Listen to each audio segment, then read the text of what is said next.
नमस्कार, आप देख रहे हैं सूर्य समाचार। मैं हूं आपके साथ समीका राठौर। लोक गायिका नेहा सिंह राठौर के खिलाफ एफआईआर दर्ज हो गई है। बता दें कि लोक गायिका के खिलाफ 11 धाराओं में एफआईआर दर्ज हुई है। लखनऊ के हजरतगंज पुलिस ने एफआईआर दर्ज की है।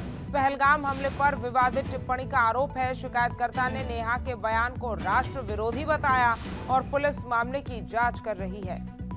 तो देखिए, लोक गायिका नेहा सिंह राठौर के खिलाफ एफआईआर दर्ज हो गई है। बता दें कि लोक गायिका के खिलाफ 11 धाराओं में एफआईआर दर्ज की गई है। लखनऊ के हजरतगंज पुलिस ने एफआईआर दर्ज की है और पहलगाम हमले पर विवादित टिप्पणी का आरोप उन पर लगा है। बता दें कि शिकायतकर्ता ने नेहा के बयान को राष्ट्र विरोधी बताया और पुलिस मामले की अब जांच कर रही है।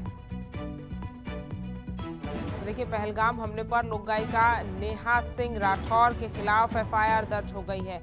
बता दें कि लोक गायिका के खिलाफ 11 धाराओं में एफआईआर दर्ज हुई है। विवादित टिप्पणी पहलगाम आतंकी हमले पर नेहा राठौर ने दी, जिसके बाद ये एफआईआर दर्ज हुई है और कुल 11 धाराएं लगी है इस एफआईआर में नेहा राठौर के खिलाफ। साथ ही पुलिस ने एफआईआर दर्ज कर अब जांच शुरू की है। शिकायतकर्ता ने नेहा के बयान को राष्ट्र विरोधी बताया।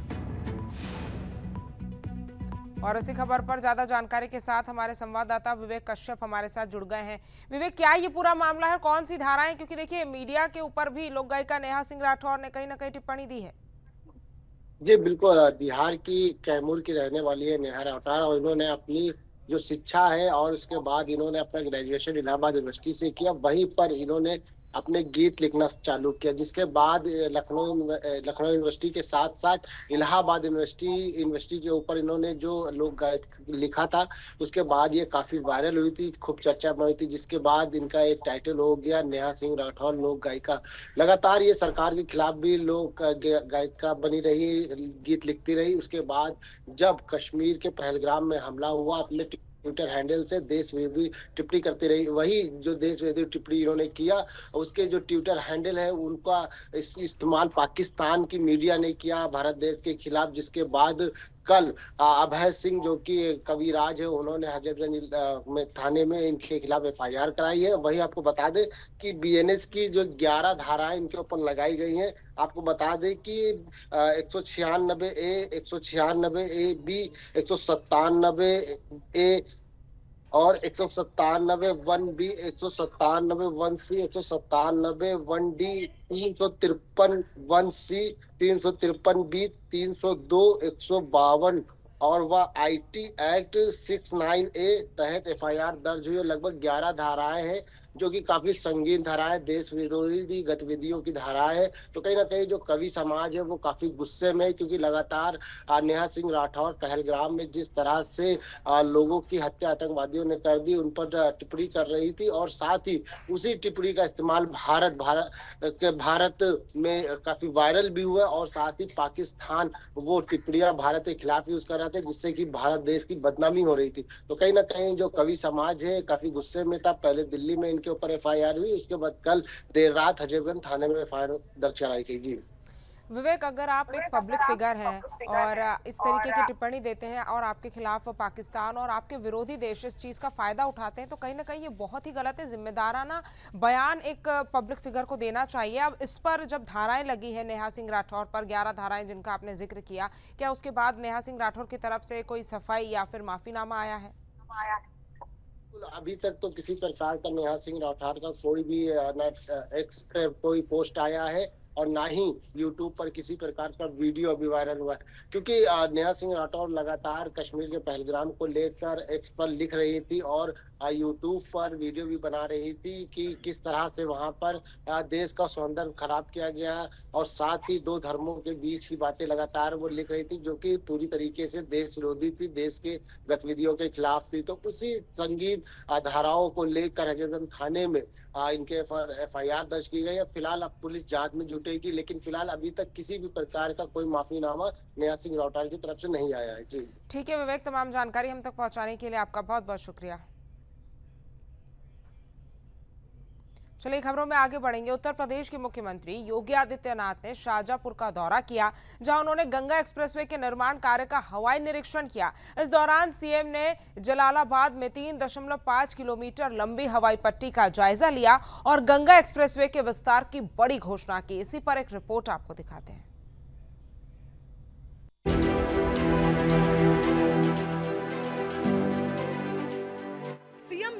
रविवार को शाहजहांपुर के जलालाबाद में गंगा एक्सप्रेसवे निर्माण कार्य का हवाई निरीक्षण किया। सीएम योगी ने जलालाबाद तहसील में बन रही 3.5 किलोमीटर लंबी हवाई पट्टी का जायजा भी लिया, जो आपात स्थिति में लड़ाकू और व्यावसायिक विमानों की लैंडिंग के लिए सक्षम होगी। इस दौरान मुख्यमंत्री ने एक्सप्रेसवे के विस्तार की महत्वपूर्ण घोषणा भी की। मुख्यमंत्री ने कहा कि 594 किलोमीटर लंबा ये एक्सप्रेसवे जो मेरठ से प्रयागराज तक बन रहा है, अब मेरठ से हरिद्वार और प्रयागराज से गाजीपुर तक बढ़ाया जाएगा। उत्तर प्रदेश कैबिनेट ने निर्णय लिया था कि हम लोग पश्चिमी उत्तर प्रदेश को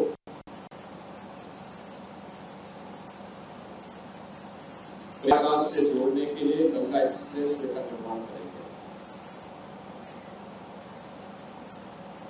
इसका पीपीआर तैयार हुआ और अंततः 2020 में इसे कैबिनेट ने अपनी मंजूरी देकर के इसकी डीपीआर की कार्रवाई को आगे बढ़ाया। कुल 594 किलोमीटर लंबा यह एक्सप्रेसवे 6 लेन का है और यह 8 लेन तक बढ़ाया जा सकता है, जिसमें 18,000 एकड़ लैंड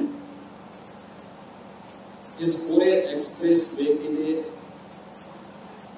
किसानों से खरीदा गया। और आपने देखा होगा कि कहीं भी कोई किसान से संबंधित कोई मुद्दा नहीं है। इतने लंबे, यानी देश के सबसे लंबे एक्सप्रेसवे में से गंगा एक्सप्रेसवे है। 4 पैकेज में कार्य चल रहा है। इस पैकेज में जो अब तक 85% कार्य होना चाहिए था, वह कंप्लीट हो चुका है और यह तेजी के साथ आगे बढ़ रहा है। 594 किलोमीटर के पूरे गंगा एक्सप्रेसवे को नवंबर तक कंप्लीट करना है। जिन संस्थाओं के साथ में उत्तर प्रदेश शासन का एग्रीमेंट है, उन्हें इस कार्य को समयबद्ध तरीके से आगे बढ़ाना है और आज इन्हीं कार्यों की क्वालिटी की जांच करने, इसका निरीक्षण करने के लिए हम लोग आज निकले हुए हैं। इस दौरान सीएम योगी ने कहा कि किसी भी देश का विकास इंफ्रास्ट्रक्चर पर निर्भर करता है। गंगा एक्सप्रेसवे यूपी को औद्योगिक और आर्थिक विकास का नया केंद्र बनाएगा। इंटरनेशनल मानक के अनुरूप एयर स्ट्रिप का निर्माण लगभग 3.5 किलोमीटर लंबी एयर स्ट्रिप यहाँ शाहजहांपुर में बनाई गई है, जो इमरजेंसी के दौरान किसी भी समय में यहाँ पे फाइटर विमान को या किसी भी एरोप्लेन को लैंड करने की फैसिलिटी इस एक्सप्रेसवे पर उपलब्ध करवाई गई है। एयरपोर्ट की भी व्यवस्था इस पर हम लोग प्रस्तावित कर रहे हैं कि इमरजेंसी में कहीं पे कोई हमें एयर एम्बुलेंस की फैसिलिटी देनी हो तो उन स्थितियों में इसका उपयोग किया जा सकता है। मित्रों, इंफ्रास्ट्रक्चर यह किसी भी देश के विकसित होने की पहली आधारभूत शर्त होती है। वह इंफ्रास्ट्रक्चर उस देश के स्पाइनल कॉर्ड जैसी होती है, यानी उसकी रीढ़ की हड्डी होती है। जितना अच्छा इंफ्रास्ट्रक्चर होगा, उतना विकसित होने की संभावना उसके पास तीव्र होगी।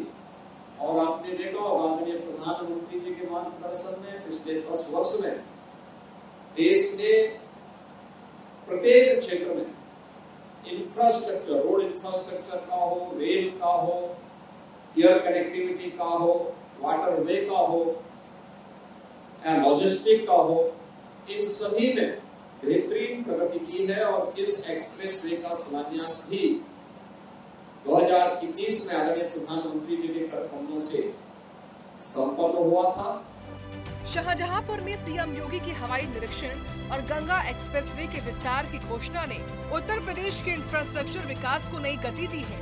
मेरठ से हरिद्वार और प्रयागराज से गाजीपुर तक विस्तार के साथ ये एक्सप्रेसवे यूपी को आर्थिक और औद्योगिक शक्ति का नया केंद्र बनाएगा। ब्यूरो रिपोर्ट, सूर्या समाचार। और देखिए, उत्तर प्रदेश के मुख्यमंत्री योगी आदित्यनाथ ने शाहजहांपुर के बाद हापुड़ और हरदोई में गंगा एक्सप्रेसवे के निर्माण कार्य का जायजा लिया। इस दौरान उन्होंने परियोजना की प्रगति की समीक्षा की और अधिकारियों को समय पर काम पूरा करने के निर्देश दिए। इसी पर एक रिपोर्ट आपको दिखाते हैं।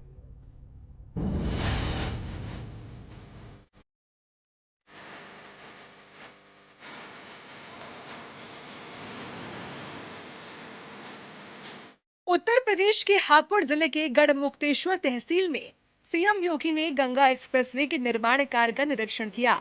इसके बाद मुख्यमंत्री आलमनगर बांगर गांव पहुंचे, जहां गंगा नदी पर बन रहे 960 मीटर लंबे पुल का जायजा भी लिया।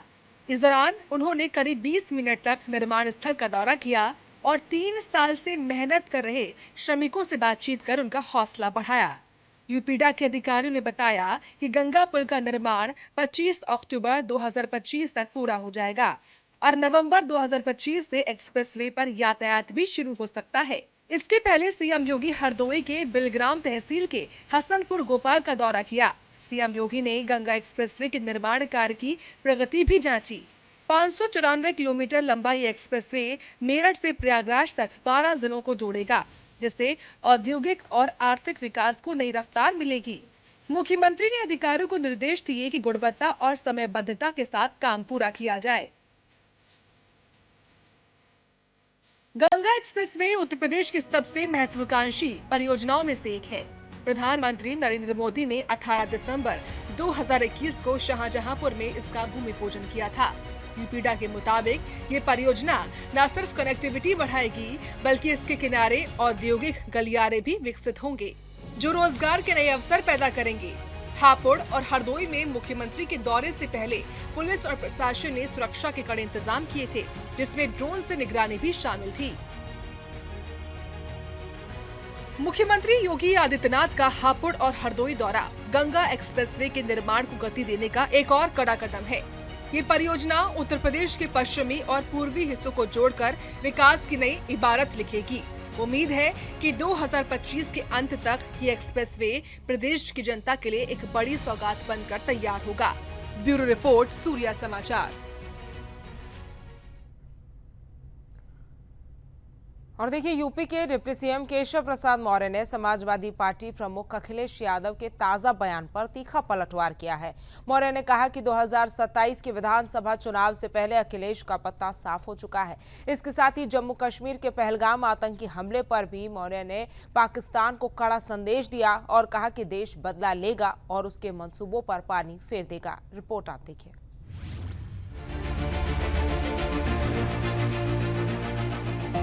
भदोई में एक जनसभा को संबोधित करते हुए यूपी के उप मुख्यमंत्री केशव प्रसाद मौर्य ने सपा सुप्रीमो अखिलेश यादव पर जमकर हमले बोले। केशव प्रसाद मौर्य ने अखिलेश के हालिया बयान का जवाब देते हुए कहा कि सपा का 2027 विधानसभा चुनाव में सत्ता में आने का सपना कभी पूरा नहीं होगा। उन्होंने दावा किया कि अखिलेश का राजनीतिक पत्ता 2027 से पहले ही साफ हो चुका है। देखिए, श्री अखिलेश यादव जी बहुत 2027 को लेकर के 2024 के लोकसभा चुनाव में मिली सफलता से गुब्बारे की तरह फूले हुए थे, लेकिन लोकसभा के बाद जो विधानसभा के उपचुनाव हुए और जिस झूठ के सहारे जनता को गुमराह करके उन्हें लोकसभा में सफलता मिली थी, उनके झूठ का पर्दाफाश हो गया है। जहां भारतीय जनता पार्टी लोकसभा के चुनाव में शानदार प्रदर्शन नहीं कर पाई थी, लोकसभा चुनाव के बाद हरियाणा प्रदेश का चुनाव हुआ, वहां कांग्रेस को परास्त करके वहां भाजपा की सरकार बनाए। महाराष्ट्र में चुनाव हुआ, वहां भारतीय जनता पार्टी प्रचंडतम बहुमत से विजय प्राप्त की, वहां भी हमारी लोकसभा में सीटें कम हो गई थी। उसके बाद दिल्ली विधानसभा का चुनाव हुआ, वहां आम आदमी पार्टी की सरकार को जनता ने उखाड़ फेंका और भारतीय जनता पार्टी की वहां पर सरकार बनी। 2027 में उत्तर प्रदेश के होने वाले विधानसभा चुनाव में हम लोग 2017 दोहराएंगे। इसके साथ ही उप मुख्यमंत्री ने जम्मू कश्मीर के पहलगाम में हुए हालिया आतंकी हमले पर भी कड़ा रुख अपनाया। उन्होंने कहा कि भारत पाकिस्तान के नापाक इरादों को कभी कामयाब नहीं होने देगा। केशव प्रसाद मौर्य का भदोही से दिया गया ये बयान न सिर्फ अखिलेश यादव और सपा के लिए कड़ा जवाब है, बल्कि पहलगाम आतंकी हमले के बाद पाकिस्तान को भी सख्त चेतावनी देता है। केशव प्रसाद मौर्य का ये रुख दर्शाता है कि बीजेपी 2027 के चुनाव में पूरी ताकत के साथ मैदान में उतरेगी और आतंकवाद के खिलाफ भारत की मजबूत नीति को और सशक्त करेगी। ब्यूरो रिपोर्ट, सूर्य समाचार। और उत्तर प्रदेश के डिप्टी सीएम ब्रजेश पाठक ने हरियाणा के पंचकुला में भगवान परशुराम जयंती के भव्य आयोजन में हिस्सा लिया। इस दौरान हरियाणा के मुख्यमंत्री नायब सिंह सैनी समेत कई दिग्गज नेताओं की भागीदारी रही। ब्रजेश पाठक ने ब्राह्मण समाज की देश सेवा को सराहा और हरियाणा विधानसभा चुनाव में अपनी भूमिका का जिक्र भी किया। इसी पर एक रिपोर्ट आपको दिखाते हैं।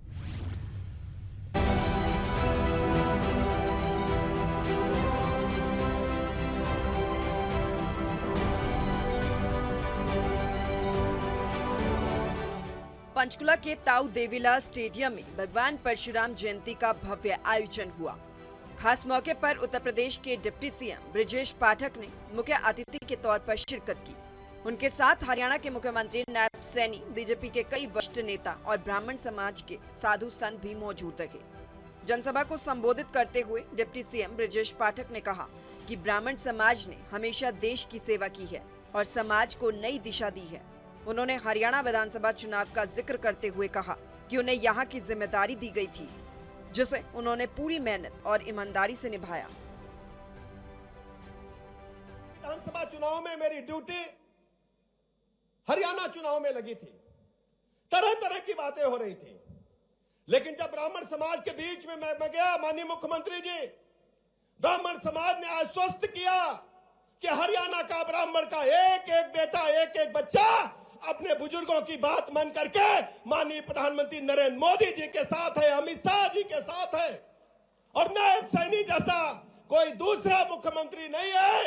हम सब नायब सैनी जी को जिता करके हरियाणा में प्रचंड बहुमत के साथ सरकार बनाने का काम करेंगे। इसलिए मैं हरियाणा के अपने स्वजनों को प्रणाम करता हूं, अभिनंदन करता हूं, आभार प्रकट करता हूं, बधाइयां देता हूं। ब्राह्मण समाज कोई बिरादरी नहीं है। तरह तरह के लोग चर्चाएं कर रहे हैं। ब्राह्मण समाज इस देश का संस्कार है और इस संस्कारों के बदौलत हमारा देश दुनिया में सनातन धर्म की पताका को फहराने का काम कर रहा है। हमने हमेशा देश की बात की है, समाज की बात की है।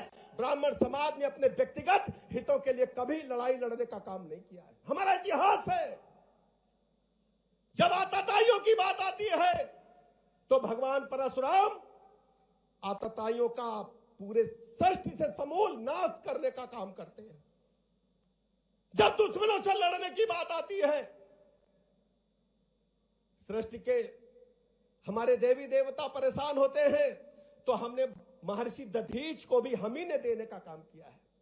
किसी दूसरे समाज में नहीं उदाहरण मिलेगा कि ब्राह्मण का बेटा अपने शरीर की हड्डियां दान करे और कहे दानवों का नाश करो। यदि किसी ने दिया है तो ब्राह्मण समाज ने देने का काम किया है। बगैर पैसे के हिसाब के दुनिया कैसे समीकरण बनाएगी? जब अर्थशास्त्र की बात आई तो कौटिल्य हमारे महापुरुष, हमारे ब्राह्मण समाज के, उन्होंने दुनिया को अर्थशास्त्र देने का काम किया। जब मुगलों ने हमला किया हमारी सृष्टि पर, हमारे संस्कारों पर, हमारी तक्षशिला विश्वविद्यालय को आग लगा दी, नालंदा को खत्म करने का प्रयास किया, तो हमारे बुजुर्गों ने, हमारे गुरुजनों ने वेद पुराण उपनिषद जो सुरक्षित रखे थे, आने वाली पीढ़ी से कहा इनको याद कर लो और आने वाले बच्चों को याद करा देना। हमें गुरुदक्षिणा नहीं चाहिए। आज हमारे वेद पुराण उपनिषद यदि सुरक्षित हैं तो हमारे ब्राह्मण समाज के गुरुजन वृंद, संत महापुरुषों की देन है। पंचकुला में भगवान परशुराम जयंती का ये आयोजन सामाजिक एकता और सांस्कृतिक गौरव का शानदार मंच साबित हुआ। यूपी के डिप्टी सीएम ब्रजेश पाठक और हरियाणा के सीएम नायब सैनी की मौजूदगी ने इस कार्यक्रम को और भी खास बना दिया। ये आयोजन न सिर्फ भगवान परशुराम के आदर्शों को याद करने का अवसर बना, बल्कि समाज को एकजुट करने का संदेश भी दिया गया। पंचकुला से सूर्य समाचार के लिए तारा ठाकुर की रिपोर्ट।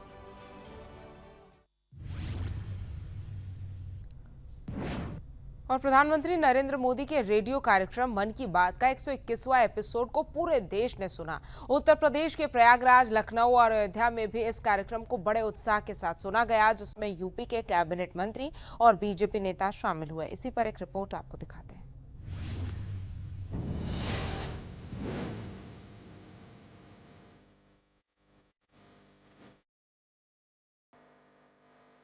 प्रधानमंत्री नरेंद्र मोदी के मन की बात कार्यक्रम को उत्तर प्रदेश के अलग अलग शहरों में बड़े उत्साह के साथ सुना गया।